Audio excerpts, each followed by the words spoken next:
செங்கோல் மீடியா பார்வையாளர் அனைவருக்கும் வணக்கம். உண்மையை பேசு நிகழ்ச்சியில் நாம் தொடர்ந்து தினசரி கள நிலவரங்களை உங்கள் அனைவருக்கும் பகிர்ந்து கொண்டிருக்கின்றோம். தொடர்ந்து கள நிலவரங்களை தினசரி நீங்கள் உடனுக்குடன் தெரிந்து கொள்வதற்கு எங்களுடைய சேனலை மறக்காத சப்ஸ்கிரைப் பண்ணுங்கள். அந்த வகையில் இன்றைய சூழ்நிலைகளை பேசுவதற்காக அரசியல் ஆலோசகர் திரு செந்தில்நாதன் சார் நம்மளிடத்தில் இணைந்திருக்கிறார். வணக்கம் சார். வணக்கம் சார். ஸோ நம்ம கடந்த பதிவுல பார்த்தோம்னா தேமுதிகவிற்கு அதிக முக்கியத்துவம் கொடுக்குறாங்க.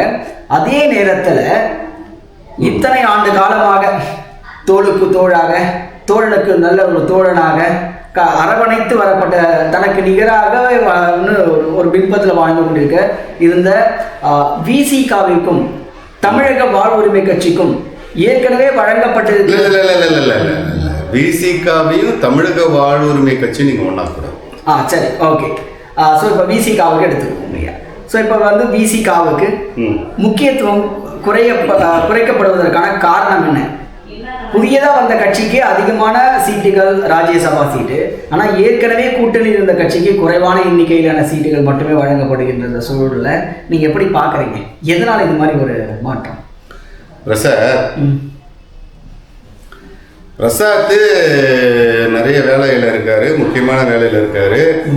உங்களுக்கு வந்து இன்னைக்கு அவர் ஷூட்டிங்க்கு வருவாருன்னு டவுட்டு அப்படின்னு உங்கள் தரப்புலேருந்து தகவல் வருது. நான் ஆல்ரெடி உங்கள் அம்மா, உங்கள் அப்பா, உங்கள் தங்கச்சி எல்லாரும் இங்கே தான் உட்காந்து பேசின்னு இருக்காங்க, என்கிட்ட தான் உட்காந்து பேசிட்டு இருக்காங்க. வீட்டுக்கு போனால் உங்களுக்கு அங்கே சோறே கிடையாது. இப்போ நீங்கள் எங்கே வருவீங்க? ஸோ இப்போ தனித்து விடப்பட்டிருக்கிறாரா விசிகாவுடைய தலைவர் அவர்கள்? இல்லை சாயங்காலம் ஆச்சுன்னா உங்கள் குடும்பம் உங்கள் வீட்டுக்கு வந்துடும், அது ஒன்றும் பிரச்சனை இல்லை. சாயங்காலம் ஆச்சுன்னா வந்துடுவாங்க. இப்போதைக்கு அவங்க இங்கே தான் இருக்காங்க. அப்போ ஒட்டுமொத்த கட்சியே நீங்கள் கண்ட்ரோல் எடுத்துட்டீங்களா? ரொம்ப லேட்டுப்பா, நீங்கள் டூ லேட்டுப்பா. இப்படி வந்து ஒரு லேட்டாக வந்து புரிஞ்சிக்கூடாது. எதுவாக இருந்தாலும் கொஞ்சம் முன்னாடியே நீங்கள் வந்து புரிஞ்சுக்கணும். அப்போ நான் அவங்க நம்பி இருக்கக்கூடாது.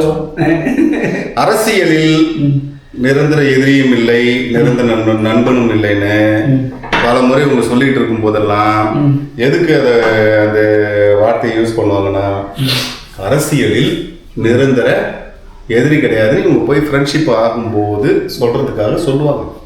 நிரந்தர எதிரி இல்லைன்னு ஒரே ஒரு வார்த்தை மட்டும் சொன்னா ஆண்டா சந்தர்ப்பத்துக்காக போயிட்டாண்டா அப்படின்னு சொல்லுவாங்களேன்னு நிரந்தர நண்பனும் இல்லைன்னு ஒரு வார்த்தையை போட்டு வைப்பாங்க. இப்போ நம்ம அந்த நிரந்தர எதிரியும் இல்லைன்ற அந்த ஒரு வார்த்தையை அப்படியே தூக்கி நம்ம வந்து விஜயகாந்தோடைய குரூப்பு கொடுத்துட்டு, தேமுதிக கொடுத்துட்டு நிரந்தர நண்பனும் இல்லை அப்படிங்கிற வார்த்தையை தூக்கி விசிகாவில் தலைவர். எனக்கு தெரியும், நான் விசிகாவில் ரொம்ப காலம் இருந்த ஒரு பர்சன். ஒரு காலத்தில் விசிகாவில் முதன்மையாக இருந்தவர், அவர் பேரை சொல்ல விரும்பல. அவர் இதே எம்.கே. ஸ்டாலின் அவர்கள்ட்ட போயிட்டு அன்னைக்கு அவர் துணை முதல்வராக இருந்தார். என் கூட ஒரு 5-6 மாவட்டம் இருக்குது, போகுது வருது. நான் மாவட்டம் எல்லாம் என் கூட இருக்கிறாங்க, கட்சியை உடச்சிடலான்னு சொல்லும்போது சொல்லிட்டு அவர் இந்த பக்கம் வரதுக்குள்ளேயே அவர் அண்ணனை கூப்பிட்டு சொல்லிட்டார், என்னப்பா கட்சி உடைக்க போகிறது என்கிட்ட வந்து பேசிட்டு போகிறோம், ஏன் பயமெல்லாம் வச்சுட்டு இருக்கு அப்படின்னு போயிட்டு அன்றைக்கி நிறைய வெளியில் அனுப்பிச்சி விட்டு எல்லாம் பண்ணிக்கின்னு போய் வந்து அதுக்கப்புறம் பாசறை அப்படின்னு எல்லாம் போட்டுக்கிட்டு விடுத்துருக்கு பாசறை அப்படின்னு விசிகா பாசறைன்னு போட்டு அதுக்கப்புறம் அதில் யாரெல்லாம் டவுட்ஃபுல்லாக இருந்தாங்களோ அவங்களாம் பாசறையில் வச்சுட்டு புது ஆட்களை திருப்பி ரீப்ளேஸ் பண்ணி எல்லாம் பண்ணிக்கின்னு அப்புறம் பாசறையில் இருந்தவங்கெல்லாம் ரைட்டு ஓகே இவங்கெல்லாம் யார் கரெக்டாக இருக்காங்க, யார் வந்து அந்த பக்கம் ஓடிறாங்கன்னு பார்த்து கரெக்ட் பண்ணி அது கரெக்டாக இருந்தவங்களுக்கு திருப்பியும் ரீப்ளேஸ் பண்ணி அவர் அந்த நேரத்தில் மிகவும் சோதனை காலகட்டம். அந்த சோதனை காலகட்டத்தில் அவர் மீண்டு வந்தார். ரொம்ப புத்திசாலித்தனமாகவும், ஏன்னா அவருக்கு கடவுளுடைய அனுகிரகம் எப்பவுமே உண்டு. ஏன்னா அவர் வந்து ஹார்ட் ஒர்க்கர். மிக இளம் வயதில் ஒரு கட்சியை வந்து உருவாக்கி அந்த கட்சியை இவ்வளவு தூரம் ஒரு ஒடுக்கப்பட்ட மக்களுக்கான ஒரு கட்சியை வந்து இவ்வளவு தூரம் கொண்டு வந்து இன்னைக்கு ஷைன் பண்றதுல அண்ணன் திருமாவை வந்து பீட் பண்றதுக்கு யாரும் கிடையாது. ஸோ இந்த சூழ்நிலையில தேமுதிகவிற்கு நிகராக விசிகாவிற்கு சீட்டுகள் வாங்குவதற்கு முயற்சிகள் நடைபெறுமா, இல்ல குறைவா நடைபெறுதுங்க? டெய்லிக்கு தான் போறாரு, டெய்லிக்கு அண்ணன் திருமா வந்து போறாரு, அங்க போறாரு, பேசுறாரு, டெய்லி போறாருங்க, பேசுறாரு, பண்றாரு, வைக்கிறாரு. இங்கேயும் வந்து கட்சியிலையும் அவருக்கு வந்து என்னங்க இது நம்ம அவங்களுக்காக நம்ம வந்து ஒரு வாய்ஸ் பாக்ஸாக நம்ம செயல்பட்டோம். அவங்களுடைய எல்லா தவறுகளையும் நம்ம ஏற்றுக்கிட்டோம். அவங்களுடைய எல்லா கஷ்டங்களுக்காக நம்ம முன்னாடி போய் நின்று குரல் கொடுத்தோம். நம்ம மக்கள் பாதிக்கப்படும் போது கூட வேற வழி இல்லாமல் கூட்டணியில இருக்கிறோமேங்கிறதுனால வேற வழி இல்லாமல் பேசாம இருந்தோம். இவ்வளவும் நம்ம வந்து அனுசரிச்சு போனோம். இன்னைக்கு வந்து திடீர்னு அவங்களுக்காக இவர் வந்து நம்மளை எல்லாம் இப்படி பண்றாரு அப்படிங்கிறது அடிமட்டத்தில், அதாவது மேல்மட்டத்தில் இல்லை, நிறைய புரிஞ்சுக்கோங்க. மேல்மட்டத்தில் இருப்பவர்கள் முக்காவாசி பேர் அங்க டெய்லி போறாங்க, நேரடியா வந்து சிஎம் கிட்ட நேரடியா பேசுறாங்க. அங்கேயே ஒரு கூடாரம் போட்டு அங்க இருக்காங்க. அதனால நான் அவங்களுக்குலாம் இந்த தடவை சீட்டு கொடுக்க மாட்டேன்னு சொல்லிட்டேன். அது மாதிரி நீங்க வந்து அவங்களுக்குலாம் நான் சீட்டு கொடுக்குற மாதிரி ஐடியா இல்லை, இந்த தடவை புதுமுகங்கள் தான் சொல்லிட்டேன்.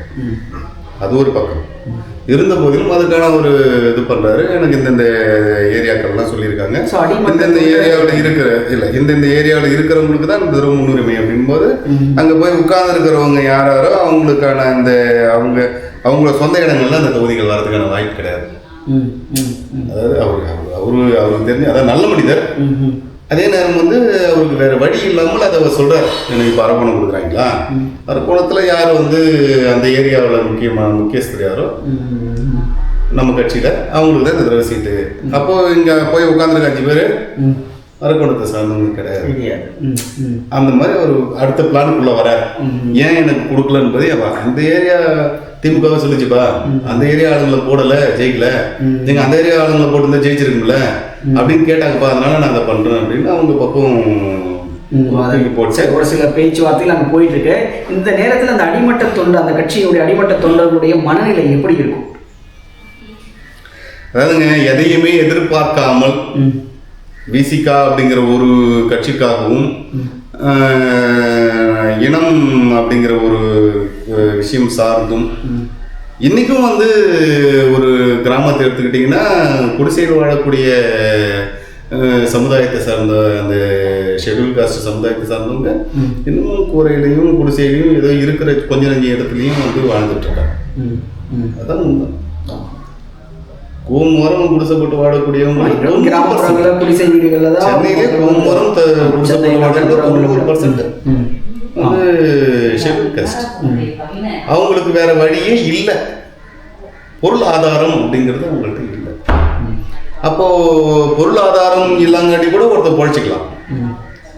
ஆனால் சமூக அந்தஸ்து அப்படிங்கிற ஒரு விஷயம் இல்லைன்னா உழைக்க முடியாது. சமூக அந்தஸ்து பொருளாதாரத்தை கொண்டு வந்துடும், உழைக்காமல் கூட பொருளாதாரத்தை கொண்டு வந்துடும் சமூக அந்தஸ்து. ஆனால் உழைத்தால் மட்டும்தான் பொருளாதாரம் கிடைக்கும். அவங்க உழைத்து தான் அந்த பொருளாதாரத்தை ஈட்டணுங்கிற நிலைமையில இருக்காங்க. அவங்களுக்கு சமூக அந்தஸ்து அப்படிங்கிற ஒரு விஷயம் கிடைக்கும் போது உழைப்புக்கேற்ற அந்த வாழ்க்கையும் உழைப்புக்கு ஏற்ற ஊதியமும் அந்த அந்தஸ்தும் நமக்கு கிடைக்கும் அப்படிங்கிறதுக்காக தான் அவங்க விடுதலை சிறுத்தைகள் அப்படிங்கிற ஒரு கட்சியில ரொம்ப காலமா பயணம் பண்றாங்க. அதற்காக அவங்க ரொம்ப தூரம் தன்னை சாக்ரிஃபைஸ் பண்ணிக்கிட்டாங்க. தன்னுடைய நடை உடை பாவனை தன்னுடைய பழக்க வழக்கங்கள் எல்லாத்தையுமே அவங்க வந்து மாற்றிக்கிட்டாங்க. அவங்க படிப்பு சார்ந்து வாழ்க்கை சார்ந்து தன்னுடைய எல்லா குணநலங்களையும் அவங்க வந்து மேக்சிமம் மாற்றிக்கிட்டாங்க. இப்படி மாற்றி மேலே வரக்கூடிய அந்த மக்களுக்கு சரியான அங்கீகாரம் என்பது அரசியலால் மட்டும்தான் கிடைக்கும். சும்மா தெருமுக்கள் நின்று பேசுறதுனால ஒன்றும் நடந்துட போறதில்லை. சட்டமன்றத்தில் பேசணும். அந்த அரசியல் அங்கீகாரம் தான் மறுக்கப்படுகின்ற போது அந்த அரசியல் அங்கீகாரம் மறுக்கப்படுவது வந்து என்னன்னா காரணம் என்னன்னா சொற்ப எண்ணிக்கையில மட்டுமே தான் காரணம் என்ன அப்படின்னு சொல்லி பாத்தீங்கன்னா அவங்க வந்து ஒரு ஸ்ட்ராட்டஜி வச்சிருக்காங்க. யாரு? டிசிகா. திமுக ஒரு ஸ்ட்ராட்டஜி. அவங்க ஸ்ட்ராட்டஜில அவங்க என்ன சொல்றாங்கன்னா அவங்க ஒரு சிம்பிளா ஒரு கணக்கு போட்டு வச்சிருக்காங்க. சொற்ப எண்ணிக்கையில சீட்டு கொடுத்துட்டு ஒட்டுமொத்த தமிழகத்தினுடைய மக்களுடைய ஓட்டையும் பெறுவதற்கு தான் அவங்களுடைய ஸ்ட்ராட்டஜியா? கரெக்டா சொன்னீங்க. இது இதுவரைக்கும் அந்த அடிப்படை மக்கள் இன்னும் அந்த அந்த அந்த அந்த மக்கள் உணரலையா? நாம் இன்னைக்கு என்னுடைய பொருளாதாரத்தை சீர் பண்ணி போயிட்டு பிரச்சாரம் பண்ணப்பா போப்பா அந்த பொருளாதாரத்தெல்லாம் நான் பார்த்துக்கிறேன்னா சரி ரைட்டு கூட்டணியில் இருக்கிறாங்களே அப்படின்னு சொல்லி பண்ணிதான் ஆகணும். தலைமையிலேருந்து பண்ணாதுன்னு சொல்ல முடியுமா? எப்படி சொல்ல முடியும்? முடியாதுல்ல. இப்போ அவங்களுக்கு தேவையான பொருளாதாரத்தை கொடுத்தா ஆனால் மக்கள் நம்மளுடைய வாழ்வாதாரத்தை நம்ம மேலேற்றுவாருன்னு தானே இத்தனை காலம் உங்களை நம்பனை உங்கள் பின்னாடி வந்தாங்க. பட் ஸ்டில் அவங்களுக்கான அங்கீகாரத்தை நீங்கள் கொடுக்காம தொடர்ந்து மறுத்துக்கிட்டே இருக்கிறீங்களே. அதாவது தனித்தொகுதி அப்படின்னு நம்ம வந்து சில தொகுதிகளை ஒதுக்குனாங்க. எதுக்கு இந்திய அரசியலமைப்பு சட்டத்தில் தனித்தொகுதிகள் அப்படின்னு சில ஒதுக்கிறதுக்கு காரணம். அதை விட இந்திய அரசாங்கம் தான் செஞ்சது சரி, ஒன்றிய அரசாங்கம் செய்ததுன்னு வச்சுக்கோ.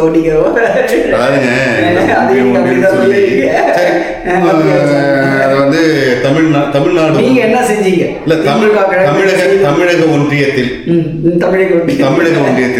இனிமேல் தமிழ்நாடு மாநிலம் தயவு சொல்லாதீங்க. தமிழக ஒன்றியத்தில் பஞ்சாயத்து தேர்தல் நடக்க போகுது.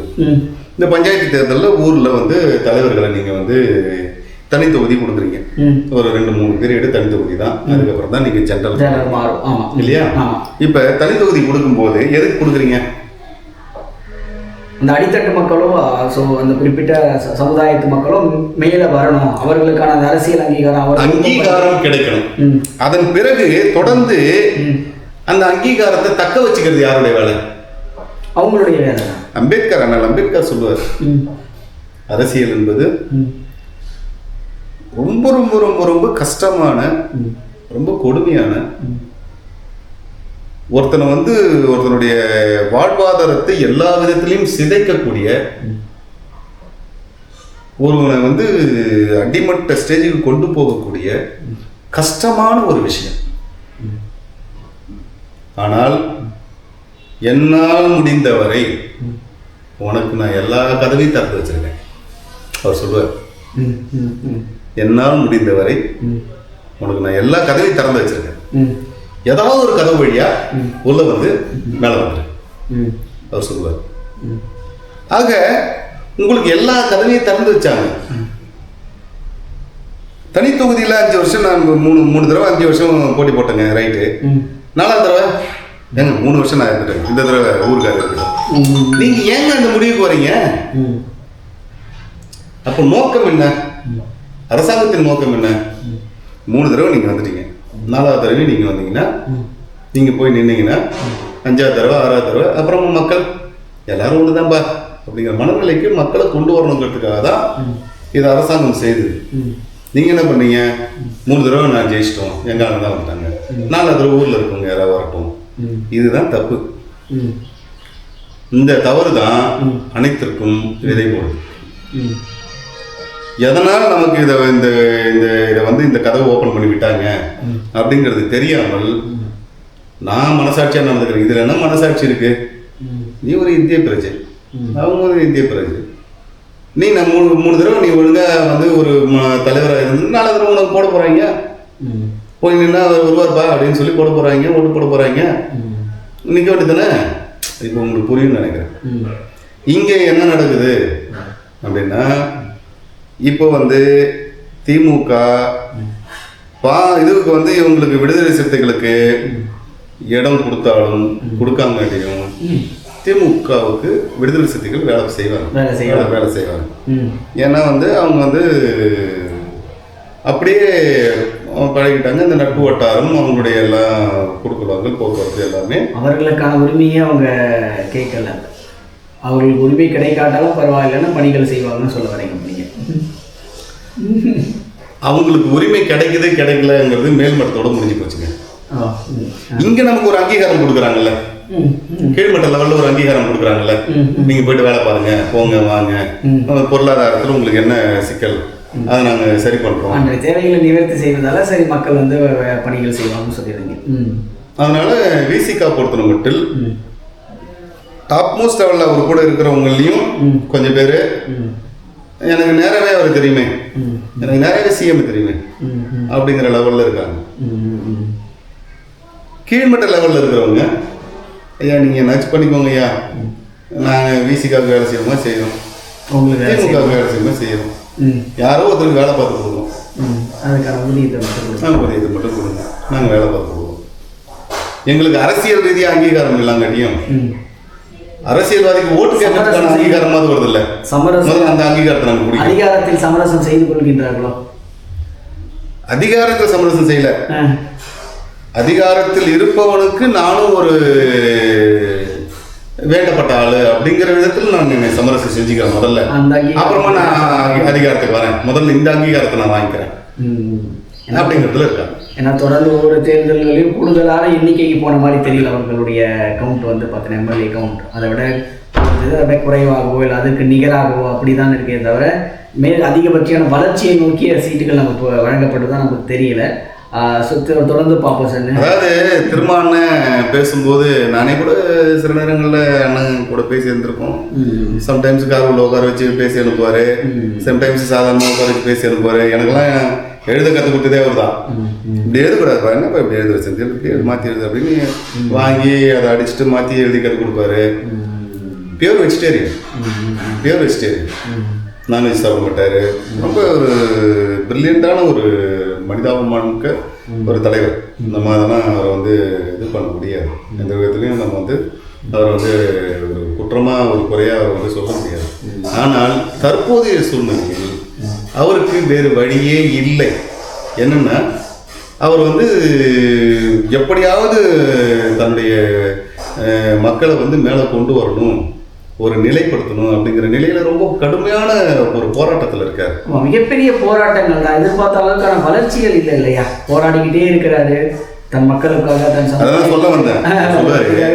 ஏம்பா, ஒரு நாளை தவிராத காது குத்தல், ஒரு நாளை தவிராத மஞ்சள் தண்ணி, கல்யாணம், இப்படியே என்னைய கூட்டு போய் என்னைக்கு தான்டா நான் அரசியல் பண்றது, என்னைக்கு தான்பா நான் அரசியல் பண்றது, இப்படியா கூட்டு போய் அந்த ஒரு இதில் சொல்லுவார்.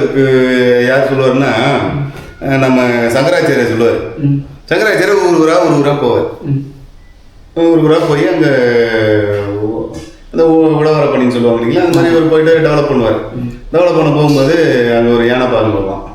யானை பாகம் அங்கே போன இடத்துல அப்படியே பார்த்து ஏதாவது கோயில் கட்ட போவார். எல்லாம் வசலாம் நடக்கும், போகும் வரும், மக்களுக்கு தேவையான சாப்பாடு இது எல்லாம் கிடைக்கும். அங்கே போயிட்டு ஏதாவது ஒரு மாட்டு தொழுவத்தில் தங்குவார். போய் நிற்பார், வந்து நிற்பார். இது மாதிரி நடந்து இருக்கும். ஒரு நாள் ஒரு யானை பார்க்க யானையை ஓட்டு வரான். இவர் எதிர போகிறாரு. போன உடனே கேட்குறாரு, என்னப்பா பண்ணுற அப்படின்னு. ஐயா யானை என்ன பண்ணுற யானையை வச்சு? ஐயா யானை எடுத்து போய்ட்டு அங்கே காமிச்சு ஊரோட காமிச்சு வேலை காட்டி சம்பாரிச்சு யானைக்கு சாப்பாடு போட்டு நானும் சாப்பிடுவேன். நானும் அந்த யானை ஒன்று தான்ப்பா அப்படிங்கிறேன். என்ன என்னையும் இப்படி தாட்டா ஊராக கூட்டின்னு போய் பஸ்ஸில் போட்டு எனக்கு கொஞ்சம் சோத்தை போட்டுட்டு எங்களுக்கு கொஞ்சம் சாப்பிட்டுக்கிறேன். அதே மாதிரி இவரை காது குத்துக்கும் கல்யாணம் பண்ணுறதுக்கும் மஞ்சள் தண்ணிக்குமே இவர் வாழ்க்கையில் 90% செலவு பண்ணிட்டார். அவர் என்னதான் பண்ண சொல்றீங்க? அங்கதான் கூட்டம் வரும், அங்கதான் அவருடைய கொள்கையை அவர் பேச முடியும். வேற வழி இல்லாமல் இப்படியா ஊருக்கெல்லாம் கல்யாணம் பண்ணி வச்சதுலேயே இவருடைய வாழ்க்கை கிட்டத்தட்ட அவருடைய வாழ்க்கையை நிறைய டைம் ஸ்பெண்ட் பண்ணிட்டார். சரி, இனிமேற்பட்டாவது அவர் தன்னை எளிமையா பார்க்கக்கூடிய நிலையில் அவர் தன்னை வச்சிருக்கிறது தான் இப்போ ஒரு பிரச்சனை. அவர் அதுக்கு வந்து ஒரு கட் ஆஃப் பண்ணணும். தன்னை வந்து எளிமையா சந்திக்கணும் அப்படிங்கிற நிலையில இருந்து கட் ஆஃப் பண்ணணும். அரசியல் அப்படிங்கிறது வந்து மனசாட்சியால் மட்டும் செய்யறது கிடையாது. நிறைய சூழ்ச்சிகள், நிறைய ஸ்ட்ராட்டஜி இருக்கு. அரசியல் வந்து அரசியலில் ஜெயிக்கிறது முக்கியம் இல்லை, அந்த இடத்தை தக்க வைக்கிறதுங்கிறது ரொம்ப ரொம்ப முக்கியம். அது இப்போ திருமாவளவனுக்கு தெளிவாக புரிஞ்சிருக்கும். அவர் ஜெயிச்சிட்டார், அந்த இடத்தை தக்க வைக்கிறதுக்கு இப்போ போராடுறார். அதுதான் அவருடைய நிலைமை. இந்த விஷயம் திமுகவுக்கு நல்லா தெரியும். அதனால் இப்போது அவரை வந்து நம்ம எப்படி ஒன்றாலும் வளர்ச்சிக்கலாம். இதுக்கப்புறம் அவர் வளர்ச்சி பெற்றக்கூடாது, அவர் அப்படியே வச்சிருந்து வைக்கணும்னு சொல்லி அவங்களே போட்டி உருவாக்குவாங்க. அன்னைக்கு ஃபோன் பண்ணி என்னப்பா உங்க ஆளு ஒருத்தன் வந்து கட்சி ஆரம்பிக்க போறோம் நீ என்கிட்டே வந்து சொல்றான் அப்படின்னு சொன்னேன். இதே ஆட்கள் இன்னைக்கு கட்சி ஆரம்பிச்சு தனியாக ஒரு கட்சி வயசாயிடுச்சுல்ல, இன்னும் எத்தனை வருஷம் கட்சி வச்சிருப்பாரு? இன்னொரு 20 வருஷம் வச்சிருப்பாரா? கட்சி ஆரம்பிச்சுட்டு போயேங்க, என்ன பிரச்சனை அப்படின்னு இவங்களே அந்த வேலையை பார்ப்பாங்க. சரிங்க சார், தகவல்களை பகிர்ந்து கொண்டமைக்கு நன்றி.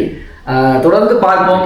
தொடர்ந்து விசிகா அவர்களுக்கான கடந்த தேர்தலை விட கூடுதல் எண்ணிக்கையில் சீட்டு வாங்குவாங்களா, இல்லை ஒவ்வொரு தேர்தலிலும் அவர்களுடைய சமுதாயத்திற்கான அங்கீகாரங்கள் மென்மேலும் வளர்ச்சி பெறுமா என்பதை நாம் தொடர்ந்து பொறுத்திருந்து தான் பார்க்கணும். ஸோ இந்த வகையில் தகவலை பகிர்ந்தமை இன்னைக்கு அந்த நல்ல சுவாரஸ்யமான தகவல்களை பகிர்ந்தமைக்கு மிக்க நன்றி. திரு செந்தில்நாதன் சாருக்கு நன்றி தெரிவிச்சுக்கிறோம்.